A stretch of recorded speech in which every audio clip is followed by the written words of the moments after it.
बच्चे ने दी माँ बाप को एक सीख। किसी गांव में एक बूढ़ा व्यक्ति अपने बेटे और बहू के साथ रहता था। परिवार सुखी संपन्न था, किसी तरह की कोई परेशानी नहीं थी। बूढ़ा बाप जो किसी समय अच्छा खासा नौजवान था, आज बुढ़ापे से हार गया था।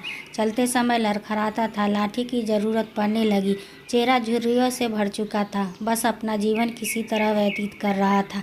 घर में एक चीज़ अच्छी थी कि शाम को खाना खाते समय पूरा परिवार एक साथ टेबल पर बैठकर खाना खाता था। एक दिन ऐसे ही शाम को जब सारे लोग खाना खाने बैठे, बेटा ऑफिस से आया था, भूख ज़्यादा थी सो जल्दी से खाना खाने बैठ गया और साथ में बहू और उसका एक बेटा भी खाने लगे।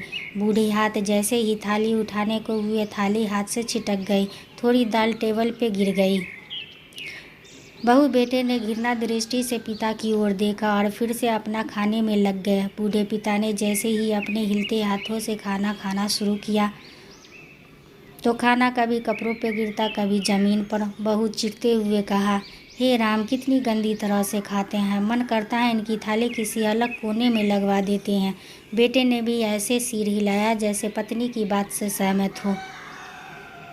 उनका बेटा यह सब मासूमियत से देख रहा था। अगले दिन पिता की थाली उस टेबल से हटाकर एक कोने में लगवा दी गई। पिता की डबडबाती आंखें सब कुछ देखते हुए भी कुछ बोल नहीं पा रही थी। बूढ़ा पिता रोज की तरह खाना खाने लगा। खाना कभी इधर गिरता, कभी उधर। छोटा बच्चा अपना खाना छोड़कर लगातार अपने दादा की तरफ देख रहा था। माँ ने पूछा, क्या हुआ बेटे, तुम दादाजी की तरफ क्या देख रहे हो और खाना क्यों नहीं खा रहे हैं? बच्चा बड़ी मासूमियत से बोला, माँ, मैं सीख रहा हूँ कि वृद्धों के साथ कैसा व्यवहार करना चाहिए। जब मैं बड़ा हो जाऊँगा और आप लोग बूढ़े हो जाओगे तो मैं भी आपको इसी तरह कोने में खाना खिलाया करूँगा। बच्चे के मुंह से ऐसा सुनते ही बेटे और बहू दोनों काँप उठे। शायद बच्चे की बात उनके मन में बैठ गई थी, क्योंकि बच्चा ने मासूमियत के साथ एक बहुत बड़ा सबक दोनों लोगों को दिया था।